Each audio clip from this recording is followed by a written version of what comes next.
Hi சுட்டீஸ், எல்லாரும் எப்படி இருக்கீங்க? இன்றைக்கி ஒரு கதை பார்க்கலாம். 40 ஆண்டுகளுக்கு முன்னால் பள்ளிப்பாட புத்தகத்தில் உள்ள கதை தான் இது. வயதான தன் தந்தையை தெரு திண்ணையில் உட்கார வச்சு ஒரு சட்டியை கொடுத்து நாடோறும் அதில் சோறு போட்டு வச்சு அவர் உண்ணும்படி செய்ய தன்னோட மனைவிக்கு சொல்லி வச்சுருந்தான் ஒருத்தன்.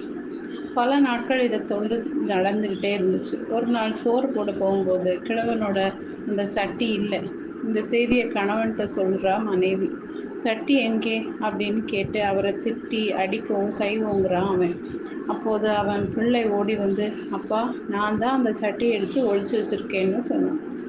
ஏன் அப்பா அப்படின்னு கேட்டதுக்கு சிறுவன், உங்களை இந்த மாதிரி திண்ணையில் உட்கார வச்சு சோறு போட எனக்கு ஒரு சட்டி வேண்டாமா, அதுக்காக எடுத்து பாதுகாப்பாக வச்சுருக்கேன்னு சொன்னான்.